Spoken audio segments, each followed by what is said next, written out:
All right. So the first question I'm going to ask you is, can you introduce yourself? Tell me your name and where you're from, and if and where you practice out of. Okay. Hi, my name is Vania Kanamu. I am originally from Oahu, from the Waiʻanae Coast, and I've lived on Maui for about 30 something years. I live in Pāʻia now, and I also spend half time in Pāʻia and half time in Kahikinui. And what do you do in Kahikinui, if you don't mind? We have Hawaiian homes out there, so we're learning to be off-gridders. All right. So, and then what is the practice that you were demonstrating here at Hoʻomau today, and how did you come to learn? I am demonstrating Lei Hulu, just making Lei Hulus, feather leis.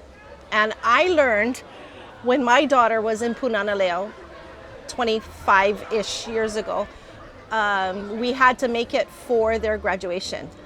And I was told the rule at the time was that only the mom and dad can touch the lei to make the lei.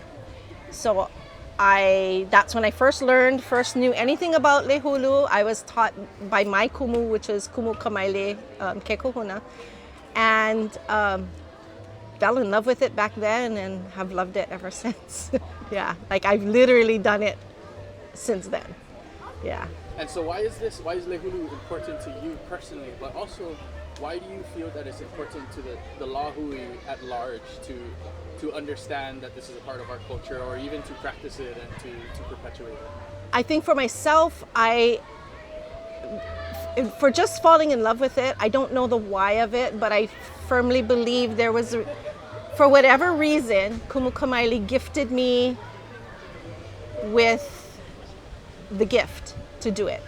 And that's the way I see it. It was just a gift that was given to me, and it's a gift that is meant to be shared.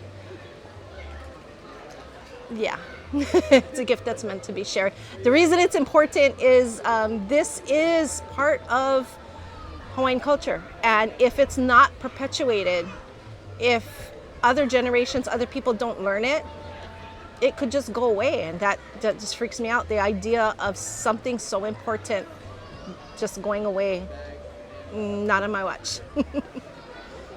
And so when you're making lei, what materials do you like to work with? It is a broad range of materials you can choose. What do you like to?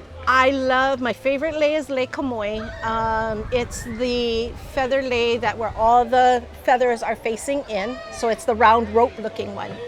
And that is my favorite. And I try to diverse myself to learn all the others and to know how to do it. And I can. I just gravitate towards lei kāmoe. It's just my lei. And for, I guess, harvesting of materials, what is in the contemporary sense, how do you go about doing that? And is there protocol involved? And is it different from how we used to harvest the materials? Yes. It's funny because as far as harvesting materials, unlike like when you're doing lauhala, you're picking your own, hala. We're spoiled nowadays because back in the day, what it was you had to give forethought to the idea of you needed the cordage. So that had to be grown, not just you don't go to the store and buy thread. The hulus we use now is goose feather, and they're abundant. We're not damaging any native bird. We're not, taking any of their feathers. So it's a goose, and they dye it in various colors. So there's not much gathering per se. But in the old days when they did gather, they had to put forethought into... So sorry. The card is full. Oh. So stop. Swap cards real quick and then start it over. Okay, so sorry about that. No, you're good. All right, so you're talking about how today it's a little more easily to access the items. So I have not made any of my students gather per se, like will kill their own birds or anything like that. We pretty much have a lei feather provider here on Maui, and she dyes like fabulous colors for us. So it's awesome to have that at our disposal. But in the old days, when they had to get their feathers, when they have to basically trap the bird. They use like a sticky substance on the tree, which traps the bird onto the tree. Then the feather gatherers would gather a few feathers. They don't take everything.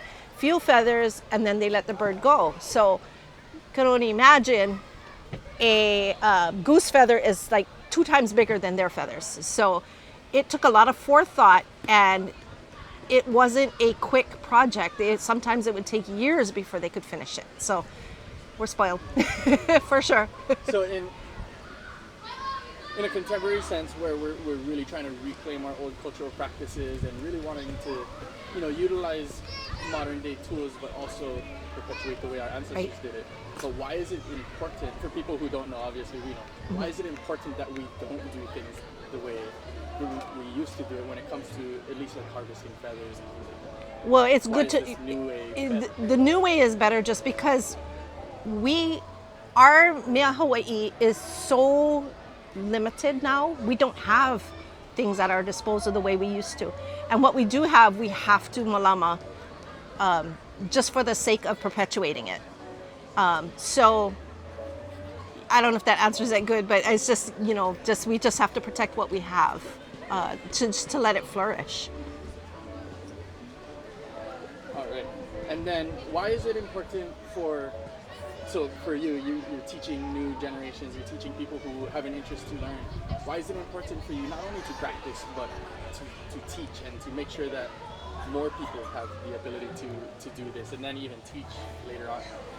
Actually, to be honest, I never thought about it too much until Auntie Hoku talked to us about it, the need for the perpetuation. If there's just so few of us who do it, if that art dies, it's kind of like the language. It's gone. And then what? You read about it, or maybe if you ever look on YouTube on how to make a Lei Hulu, you're going to find pieces. You're not going to find the whole thing. So when they explained that to me and I thought about it, I'm like, wow, you're right. And I wasn't formally taught, like I didn't go to classes. I went to that one small segment that we were taught in Pūnana Leo. And I just kind of learned along the way. But for me to be able to pass that on, and just when I see the light in people's eyes when they make something so beautiful, that's something that is so kahiko, that connects them to the past, that's my fulfillment. I'm just like, wow, I'm so proud, so proud.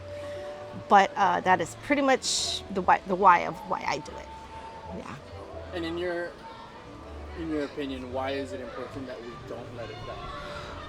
Because it's one of those mea Hawaii things. It has to live on, like the language. It just needs to live on. It's part of who we are. It's part of Ali'i wore it, and it's an heirloom. It was made, the hulu of long ago was passed down generations. And that's the same thing that people should do now with this, pass it down for generations. The making of it, not only the item itself, but the making of it should be passed down to generations. So with that in mind, when people come up to your booth here, or even outside of Hoʻomau, when they reach out to you, they want to learn, they want to join one of your classes or the cohort, or even as simple as just walking up to your booth, asking a couple questions and watching you demonstrate, what do you hope that they take away from it? Or when they walk away, what do you hope that they have learned? What I hope they take away from it is to not be scared of it. It teaches a lot, without kind of like meaning to teach it, but it teaches them to, and I explain this to them when they're teaching, it teaches them patience, because it's not something you're going to finish in a day or two. It's something that takes a lot of preparation, it takes a lot of work, and you're not going to finish it in a day or two. It teaches them to see it through to the very end, because sometimes you're in the middle of the lei and you're like, I'm tired, I don't like doing them. And you have to see it through. So it teaches them to finish something that they started. And then at the very end, that pride that they have when they finished it because they know how hard it was. I hope that people will take away the fact that anybody can do it. Anybody can do it. You just got to commit to it. And so if, for a message to future generations, let's say a Keiki were to watch this either tomorrow or even 20 years from now, or happen upon this video with an interest in Lei Hulu, what would you want to share with them, like a message of either motivation or encouragement or kuleana? If the hulu calls to you in any way, if looking at the lei, if touching the feathers touches you or calls to you in any way, follow the calling. Just follow it. Go for it. You might fail. You might fail once. You might fail twice. But if you keep doing it, you will get good at it. You'll do it. You'll do it. Because it's not hard. It just takes commitment. And is there anything else you would like to share to Kanaka here in Hawaii or in the greater diaspora, or just people in general about Lei Hulu, or even just about Hawaiian culture, or anything actually? Is there any message you would like to share? Just don't let anything die. Just don't let anything die. Learn as much as you can and perpetuate as much as you can.